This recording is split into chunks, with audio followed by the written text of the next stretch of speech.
जय जिनेंद्र। एक बात बताइए, आप अपने धर्म को समझने के लिए कितने सेक्रीफाइसेस करने के लिए तैयार हैं? यहाँ हम वर्णी जी की आत्मकथा पढ़ रहे हैं और उसमें देख रहे हैं कि वे एक ब्राह्मण होकर के जैन धर्म को समझने के लिए नाना प्रकार के सेक्रीफाइसेस कर रहे हैं। एक क्षेत्र से दूसरे क्षेत्र, एक जगह से दूसरी जगह, एक व्यक्ति से दूसरी व्यक्ति के पास जा रहे हैं। क्यों? नौकरी के लिए? पैसे के लिए? नहीं, धर्म के मर्म को समझने के लिए। इतनी प्रकार की विपत्तियों का सामना कर रहे हैं धर्म के बल पर पे। उनकी आत्मकथा निश्चित ही हमारे लिए बहुत प्रेरणादायी साबित हो रही है। हम इसके पहले और दूसरे भाग में बहुत कुछ जान चुके हैं कि कैसे वो सर्वस्व लुटा भी चुके हैं, वे लूट भी गए, है ना, और उनके पास कुछ सामग्री नहीं बची, भोजन बनाने के बर्तन नहीं बचे, शारीरिक व्याधियाँ हो रही हैं। माँ और पत्नी का वापस अपने धर्म में लौटने का बार बार आग्रह चल रहा है। ये सारी बात हम यहाँ पर समझ चुके हैं। मैं आपसे निवेदन करूँगा कि अगर आपने पहला और दूसरा भाग नहीं देखा है तो पहले उस भाग को देखिएगा और फिर इस तीसरे भाग से हम उनकी जो जीवन यात्रा है उसको कंटिन्यू कीजिएगा। चलिए हम शुरू करते हैं, जिसकी हेडिंग है श्री स्वरूप चंद्र जी बनपुरिया और खुरई यात्रा। बाई जी ने बहुत बुलाया परंतु मैं लज्जा के कारण नहीं गया। उस समय यहाँ पर स्वरूप चंद्र बनपुरिया रहते थे। उनके साथ उनके गांव माची चला गया, जो जतारा से 3 मील दूर है। वे बहुत ही सज्जन व्यक्ति थे। इनकी धर्मपत्नी इनके अनुकूल तो थी ही, साथ ही अतिथि सत्कार में भी अत्यंत पटु थी। इनमें चौके में प्रायः प्रतिदिन 3 या 4 अतिथि अर्थात श्रावकों का भोजन करते थे। ये बड़े उत्साह से मेरा अतिथि सत्कार करने लगे।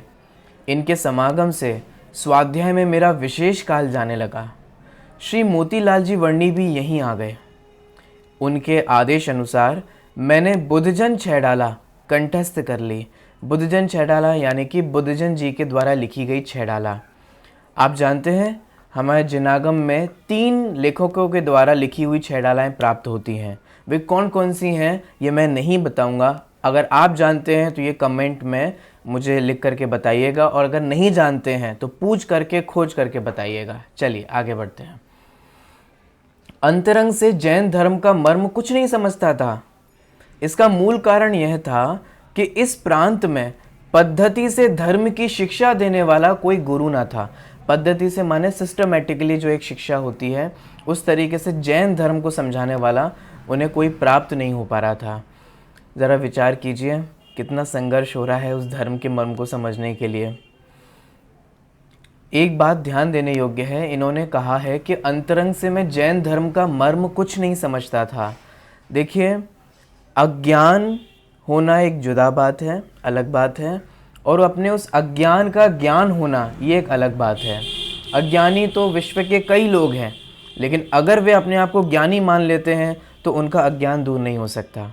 यहाँ पर भी आप जैन धर्म के संबंध में आपको अज्ञान है तो आप इस बात को, इस फैक्ट को स्वीकार करते हुए ये सारी बात कह रहे हैं, और उस अज्ञान को दूर करने के लिए निरंतर उद्यमवंत हैं, प्रयत्नशील हैं। आगे देखिए, इसका मूल कारण यह था, किस बात का, कि पद्धति से धर्म नहीं पढ़ाया जाता था। इसका मूल कारण यह था कि इस प्रांत में पद्धति से धर्म की शिक्षा देने वाला कोई ना था। यूँ तो मंद कशाई जी बहुत थे, व्रत उपवास करने में श्रद्धा थी, घर घर शुद्ध भोजन की पद्धति चालू थी, श्री जी के विमान निकालने का पुष्कल प्रचार था।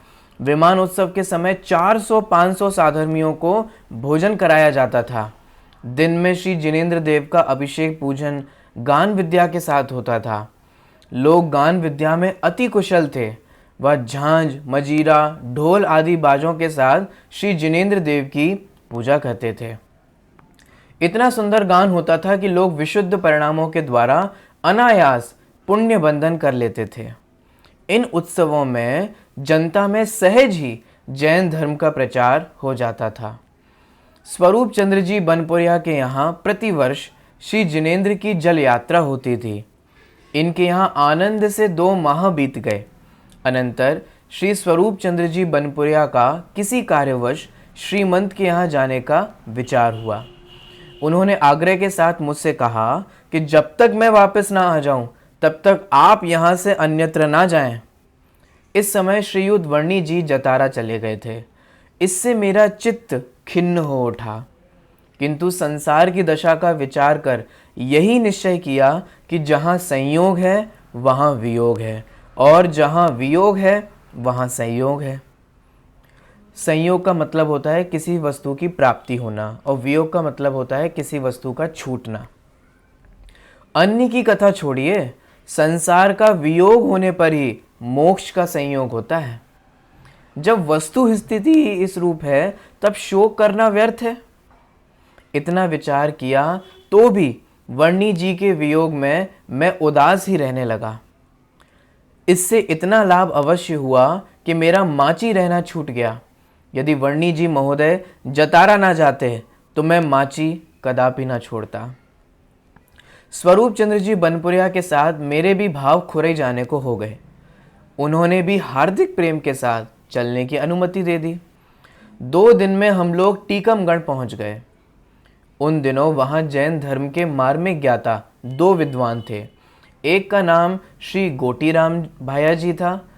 आप संस्कृत के प्रकांड विद्वान तो थे ही, साथ ही श्री गोमट सार आदि ग्रंथों के मार्मिक विद्वान थे। गोमट सार ग्रंथ नेमिचंद्र सिद्धांत चक्रवर्ती के द्वारा षटखंडागम और उनकी टीकाओं को आधार बना करके संक्षेप में प्रस्तुत किया गया है। ये कर्णान योग का ग्रंथ है जो बहुत मार्मिक है और पढ़ने लायक है। आपकी वचनिका में अच्छा जन समुदाय उपस्थित रहता था। मैं भी आपके प्रवचन में गया और आपकी व्याख्यान शैली सुन मुग्ध हो गया। मन में यही भाव हुआ कि हे प्रभु, क्या आपके दिव्य ज्ञान में यह देखा गया है कि मैं भी किसी दिन जैन धर्म का ज्ञाता होऊंगा। देखिए, एक बात ध्यान देने की है, वक्ता को देख करके ये भाव नहीं हुआ कि मैं भी वक्ता हो जाऊं, मैं भी प्रवचन करने लग जाऊं। वक्ता को देख करके ये भाव हुआ कि मैं भी जैन धर्म का ज्ञाता हो जाऊं। ये विचार करने वाली बात है। आगे देखिए, दूसरे पंडित जवाहर लाल दरगैया थे। इनके शास्त्र प्रवचन में भी मैं गया। आप भाषा के प्रखर पंडित थे। गला इतना सुरीला था कि अच्छे अच्छे गान विद्या वाले मोहित हो जाते थे। जब ये उच्च स्वर से किसी चौपाई या दोहे का उच्चारण करते थे तब 2 फरलांग तक इनका शब्द सुनाई पड़ता था। 5000 जनता भी इनका प्रवचन सुन सकती थी। इनकी मधुर ध्वनि सुन रोते हुए बालक भी शांत हो जाते थे। कहाँ तक लिखूं? इनके प्रवचन में आप से आप सभा शांत भाव का आश्रय ले धर्म काम करती हुई अपने को कृतकृत्य समझती थी। जो एक बार आपका प्रवचन सुन चुकता था वह पुनः प्रवचन सुनने को उत्सुक रहता था। इनके प्रवचन के लिए लोग पहले से ही उपस्थित हो जाते थे। मैंने 2 दिन इनके श्रीमुख से प्रवचन सुना था और फिर भी सुनने की इच्छा बनी रही, किंतु खुरई जाना था, इसलिए तीसरे दिन यहाँ से प्रस्थान कर दिया। यहाँ से श्री नंद किशोर वैद्य भी खुरई के लिए बनपुरिया के साथ हो गए। आप वैद्य ही ना थे, जैन धर्म के विद्वान भी थे। इनका साथ हो जाने से मार्ग में किसी प्रकार थकान नहीं हुई। आपने मुझे बहुत समझाया और यह आदेश दिया कि तुम इस तरह भ्रमण मत करो, इससे कोई लाभ नहीं है। यदि वास्तव में जैन धर्म का रहस्य जानने की अभिलाषा है तो मडावरा रहो और अपनी माँ तथा धर्म पत्नी को साथ रखो। वहाँ भी जैनी हैं, उनके संबंध से तुम्हारी समझ में जैन धर्म का रहस्य आ जाएगा। इसी में तुम्हारी प्रतिष्ठा है। घर घर फिरने से तो अनादर होने लगता है, माने कि रिस्पेक्ट कम हो जाती है, इंसल्ट होना शुरू हो जाता है। मैं उनकी बात मान गया और खुरई यात्रा के बाद घर चले जाने की इच्छा जाहिर की। खुरई चलने का प्रयोजन बतलाते हुए मैंने कहा, सुनते हैं कि वहाँ पर श्री पन्ना लाल जी जैन धर्म के प्रखर विद्वान हैं, उनके दर्शन कर मड़ावरा चला जाऊंगा। देखिए, अब खुरई में आगे जा कर के क्या होता है। अगली हेडिंग है खुरई में 3 दिन। 3 या 4 दिन में खुरई पहुंच गया। वे सब श्रीमंत के यहाँ ठहर गए। उनके साथ मैं भी वहीं ठहर गया। यहाँ श्रीमंत से तात्पर्य श्रीमान श्रीमंत सेठ मोहन लाल जी से है। आप करोड़पति थे। करोड़पति तो बहुत होते हैं, परंतु आपकी प्रतिभा बृहस्पति के सदृश थी। बृहस्पति जो कि बुद्धि का प्रतीक होते हैं, बुद्धि के देवता जगत में कहे जाते हैं, माने कि आप इंटेलेक्चुअल भी थे। आप जैन शास्त्र के मर्मज्ञ विद्वान थे। आप प्रतिदिन पूजा करते थे। आप जैन शास्त्र के ही मर्मज्ञ विद्वान ना थे, किंतु राजकीय कानून के भी प्रखर पंडित थे। सरकार में आपकी प्रतिष्ठा अच्छे रईसों के समान होती थी। खुरई के तो आप राजा कहलाते थे। आपके सब ठाट राजाओं के समान थे। जैन जाति के आप भूषण थे। आपके यहाँ 3 माह बाद एक कमेटी होती थी जिसमें खुरई और सागर प्रांत की जैन जनता सम्मिलित होती थी। उसका कुल व्यय आप ही करते थे। आपके यहाँ पंडित पन्ना लाल जी न्याय दिवाकर व श्रीमान शांतिलाल जी साहब आगरा वाले आते रहते थे। उनके आप अत्यंत भक्त थे। उस समय आप दिगंबर जैन महासभा के मंत्री भी थे। सायंकाल सब लोग श्री जिनालय गए। श्री जिनालय की रचना देखकर चित्त प्रसन्न हुआ, किंतु सबसे अधिक प्रसन्नता श्री 1008 देवादिदेव पार्श्वनाथ के प्रतिबिंब को देखकर हुई। यह सातिशय प्रतिमा है।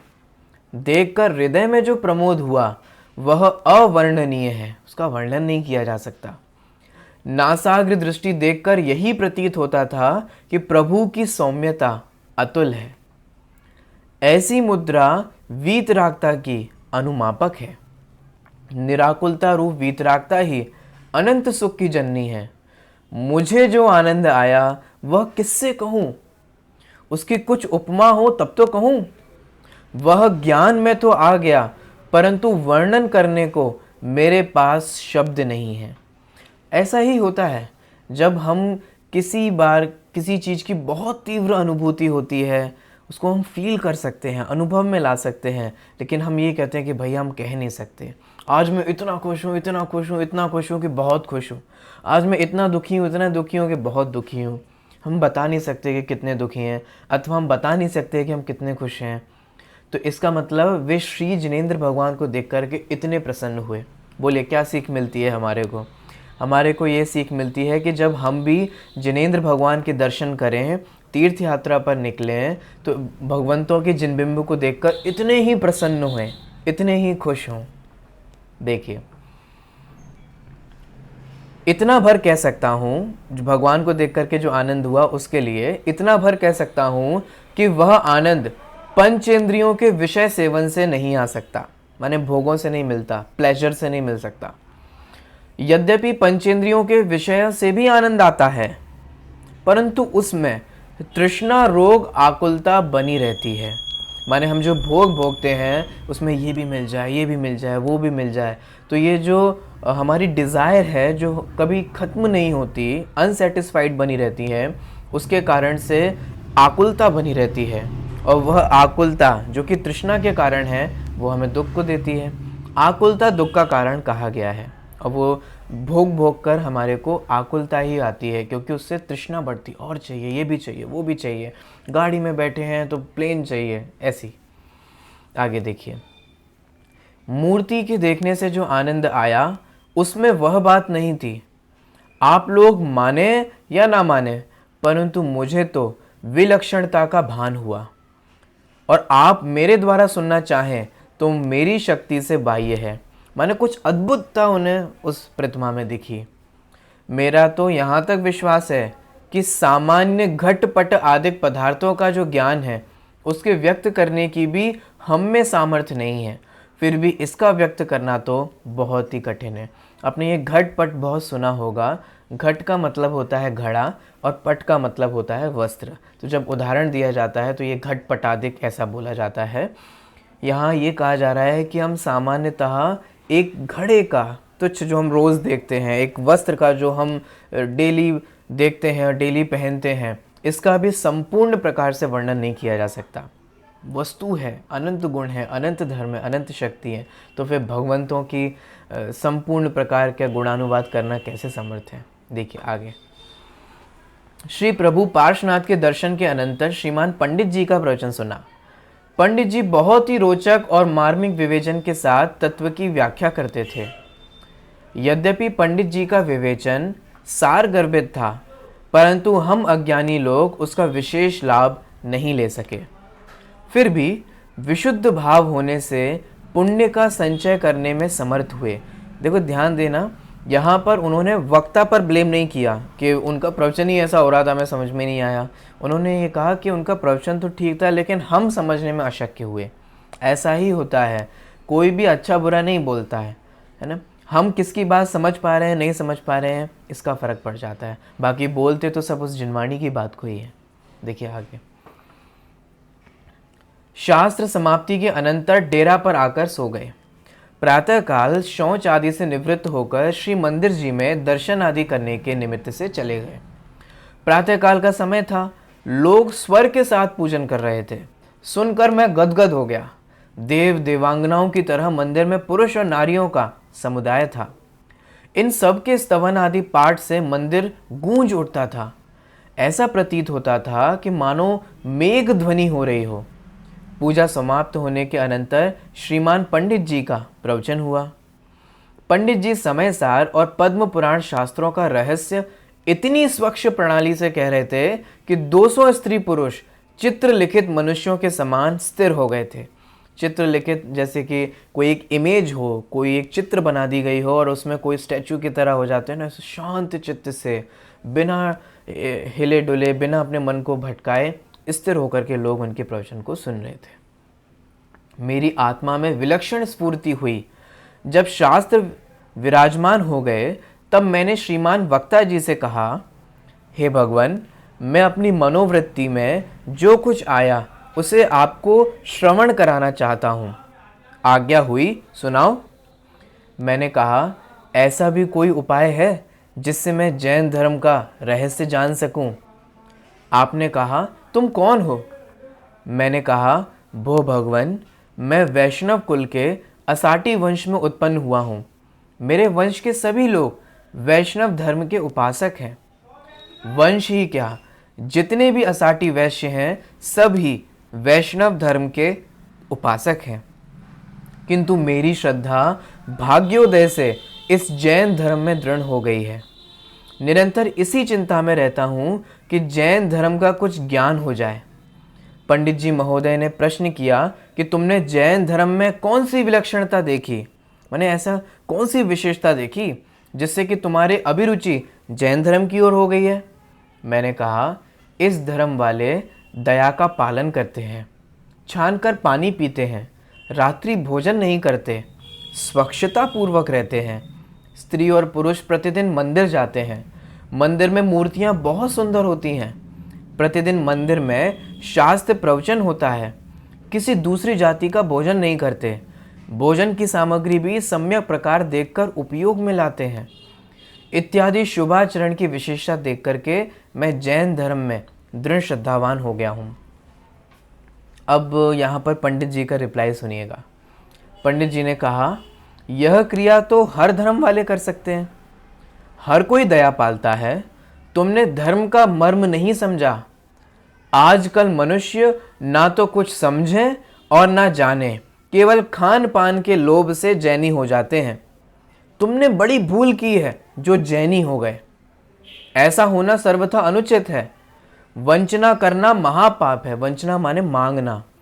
जाओ, मैं क्या समझाऊं? मुझे तो तुम्हारे ऊपर तरस आता है। ना तो तुम वैष्णव ही रहे और ना ही तुम जैनी ही। व्यर्थ ही तुम्हारा जन्म जाएगा। मैं यहाँ पर पंडित जी के कथन से डिसअपॉइंटेड हूँ। इसलिए डिसअपॉइंटेड हूँ क्योंकि पंडित जी ने वर्णी जी को मोटिवेट करने को छोड़ करके उन्हें उत्साहित तो किया नहीं, उनकी अनुमोदना तो की नहीं, उनको मार्गदर्शन तो दिया नहीं, बल्कि उनको डीमोटिवेट और कर दिया, उन्हें हतोत्साहित और कर दिया। क्या यह उचित है? क्या हमारे को धर्म में लगने वाले जीवों के साथ ऐसा व्यवहार करना चाहिए? क्या हमें उनके पूरी खिल्ली उड़ा देनी चाहिए? क्या उनकी किए गए कृत्य का हमें मजाक उड़ाना चाहिए? नहीं। मैं आप लोगों से भी कहना चाहता हूँ, अगर कोई भी जीव धर्म मार्ग में लगता है ना, तो हमें उसका मजाक नहीं बनाना चाहिए, उसकी खिल्ली नहीं उड़ानी चाहिए। उसे हो सके तो योग्य मार्गदर्शन दीजिए, लेकिन उसे कम से कम डीमोटिवेट तो नहीं कीजिए। अगर आप किसी को रास्ता नहीं दिखा सकते आप किसी को मार्गदर्शन नहीं दे सकते तो कम से कम उसकी आलोचना भी मत कीजिए। देखिए ये सुनकर के वर्णी जी का रिएक्शन क्या हुआ। पंडित जी की बात सुनकर मुझे बहुत खेद हुआ। मैंने कहा, महाराज आपने मुझे सांत्वना के बदले वाकवाणों की वर्षा से आच्छन्न कर दिया। वाकवाणों, वाक माने वचन और बाण माने जो धनुष में बाण होता है ना, जैसे बाण से व्यक्ति मर जाता है, घायल हो जाता है, वैसे ही उनके वचनों से वर्णी जी का चित्त जो है वो घायल हो गया। ऐसे उन्होंने कठोर शब्द बोले। मेरी आत्मा में तो इतना खेद हुआ जिसे मैं व्यक्त ही नहीं कर सकता। आपने मेरे साथ जो इस तरह व्यवहार किया है, सो आप ही बतलाइए कि मैंने क्या आपसे चंदा मांगा था या कोई याचना की थी या आजीविका का साधन पूछा था। व्यर्थ ही आपने मेरे साथ अन्यथा व्यवहार किया। क्या यहाँ पर जितने श्रोता हैं वे सब आपकी तरह शास्त्र बांचने में पटु हैं या सभी जैन धर्म के मार्मिक पंडित हैं? नहीं, मैं तो एक भिन्न कुल का, भिन्न धर्म का अनुयायी हूं। थोड़े से काल में बिना किसी समागम के जैन धर्म का स्वरूप कैसे जान सकता था? और फिर आप जैसे विद्वानों के सामने कहता ही क्या? मैंने जो कुछ कहा बहुत था, परंतु ना जाने आपको मेरे ऊपर क्यों इतनी बेरहमी हो गई। अब सुनना उन्होंने क्या विचार किया। मेरे दुर्दैव का ही प्रकोप है, माने मेरे ही कर्म के उदय का फल है। अस्तु, अब पंडित जी आपसे शपथ पूर्वक कहता हूं कि उस दिन ही आपके दर्शन करूंगा जिस दिन धर्म का मार्मिक स्वरूप आपके समक्ष रखकर आपको संतुष्ट कर सकूंगा। आज आप जो वाक्य मेरे प्रति व्यवहार में लाए हैं तब आपको वापस लेने पड़ेंगे। यही होता है। देखिए ज्ञानी जीव कैसे करते हैं, वे आपदा को भी अवसर में बदल देते हैं। उन्होंने इसको भी एक अच्छा डाइवर्ट देकर के, पॉजिटिव डाइवर्ट देकर के अपनी प्रगति में शामिल किया। आगे देखिए, मैं इस तरह पंडित जी के ऊपर बहुत ही खिन्न हुआ। साथ ही ये प्रतिज्ञा की कि किसी तरह ज्ञान अर्जन करना आवश्यक है। प्रतिज्ञा तो कर ली, परंतु ज्ञान अर्जन करने का कोई भी साधन ना था। पास में ना तो द्रव्य ही था, माने ना तो पैसे ही थे, और ना किसी विद्वान का समागम ही था। कुछ उपाय नहीं सूझता था। रेवा के तट पर स्थित मृग जैसी दशा थी। कैसे, देखिए बताते हैं। जैसे रेवा नदी के तट पर एक बड़ा भारी पर्वत है, वहां पर असहाय एक मृग का बच्चा खड़ा हुआ है। उसके सामने रेवा नदी है और पर्वत भी है।